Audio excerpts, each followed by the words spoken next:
بسم الله الرحمن الرحيم. أهلا وسهلا ومرحبا بكم في هذه الحلقة الثالثة من البرنامج الذي نتعرف فيه الخطوات العوامل التي توصلنا إلى تحقيق الهدف. وقد انتهى بنا الكلام في الحلقة الثانية إلى أن الهدف له قسمان، ثم ذكرنا أن لا بد من تنظيم الوقت لتحقيق أي هدف. سنتعرف في هذه الحلقة مدى أهمية تنظيم الوقت ومدى مساعدتها لأي طالب أو لأي باحث أو لأي إنسان يريد أن يحقق هدفه في حياته. نحن كإنسان على هذه الكرة الأرضية منهمكون ومنشغلون في وظائفنا وفي مسؤولياتنا وفي مهماتنا، وبالإضافة إلى ذلك تواجهنا بعض الأعمال وبعض الأشغال. مثلا أحيانا تكون هناك حفلات أو حفلة الزواج أو حفلة عيد ميلاد عند بعض أصدقائنا أو بعض أقاربنا، فينبغي لنا المشاركة فيها وينبغي لنا المساهمة فيها. ثم أحيانا تكون هناك حالة وفاة عند أقربائنا وأصدقائنا وجيراننا ولا قدر الله، فعلينا المشاركة فيها والحضور في هذه الحالة عندهم، وكذلك المشاركة في تهدئة الهموم والأحزان. ثم لا بد من ترويح النفس من اللعب والرياضة، وكذلك استخدام الهاتف الجوال والتفرج على الفيديوهات على التلفاز. وكذلك لو كنت أنت متزوج وعندك زوجة لا بد من المداعبة معها، ولا بد من قضاء بعض الأوقات الممتعة معها تكلما وتشاورا في تربية الأطفال ولو عندك أطفال. فأعمال كثيرة وأشغال كثيرة لا بد من إعطاء كل ذي حق حقه. فالسؤال هنا كيف يمكن لنا المشاركة في كل حالة من الأحوال الضرورية في الحياة؟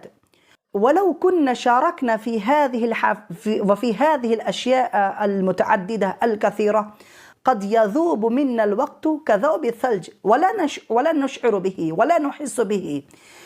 فعلينا أن ننظم الأوقات وننظم الساعات لتحقيق الهدف الذي أردنا تحقيقه، للوصول إلى مقصود الذي أردنا وصوله، وللحصول على ذلك المرام الذي أردنا حصوله في حياتنا. فلو عندك يوم منظم، يوم منسق، برنامج مسبق، وكذلك أوقات مخصوصة لعمل مخصوص وساعات معينة لعمل معين، فتستطيع أن تفعل كل شيء ما أردت فعله. فعلينا أن ننظم أوقاتنا، علينا أن ننسق أوقاتنا للعبادة ولتلاوة القرآن وللذكر وللفكر وللقراءة، وكذلك للمطالعة للكتب، وكذلك للحضور في الفصول، وكذلك لإلقاء الخطبة، وكذلك لكتابة المقال، وكذلك للعب، وكذلك للتفرج على التلفاز.